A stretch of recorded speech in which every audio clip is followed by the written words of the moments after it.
masantésexuelle.com, c'est si bon d'agir. Comment abordez-vous les questions de masturbation avec les hommes dans votre patientèle? Comment ça se passe? Est-ce que beaucoup posent la question, qu'ils soient en couple ou pas? Ce sont souvent des femmes qui posent cette question en demandant si c'est normal que leur mari se masturbe. Et parfois, elles ressentent même ça comme une sorte de trahison, en disant que si leur mari se masturbe, c'est qu'il ne les désire plus.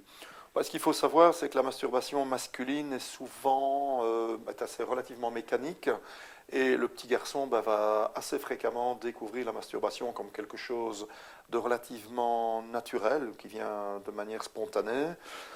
Je pense que ça vient en grande partie du fait que la masturbation masculine est avant tout une recherche de décharge. C'est-à-dire que le petit garçon va souvent se masturber jusqu'à parvenir à l'éjaculation, qui est véritablement une décharge qui lui apporte un apaisement, une satisfaction et les premières découvertes du plaisir.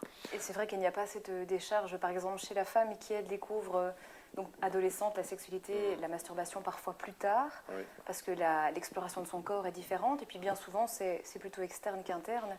Donc on sait que les deux aspects sont importants chez la femme pour bien se connaître avant d'entrer en relation Tout à sexuelle fait. avec un partenaire. Oui, en effet. Puis parfois, chez certaines patientes, donc justement, suite à cette découverte de leur corps, il y a parfois une incompréhension que le partenaire, par exemple, puisse lui continuer à se masturber, comme si quelque part il y avait une insuffisance de sexe aux yeux de l'homme, alors que finalement, est-ce que c'est pas beaucoup plus complexe? C'est sans aucun doute plus complexe que ça.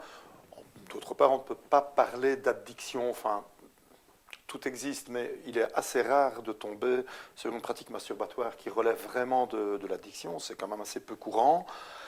Donc c'est souvent la perception de l'autre personne qui a tendance à dire il le fait trop souvent, puisque c'est souvent des hommes qu'on parle dans ce cas-là.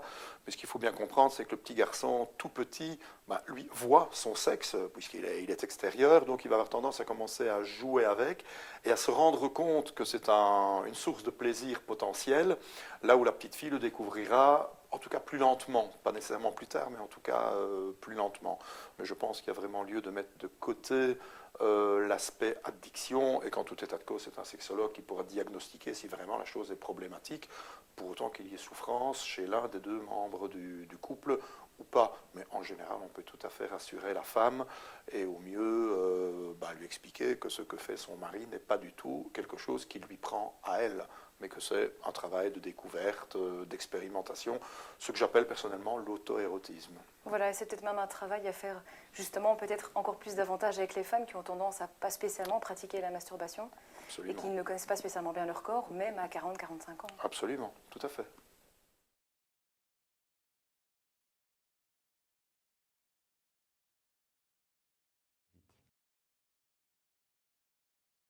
masantésexuelle.com, c'est si bon d'agir.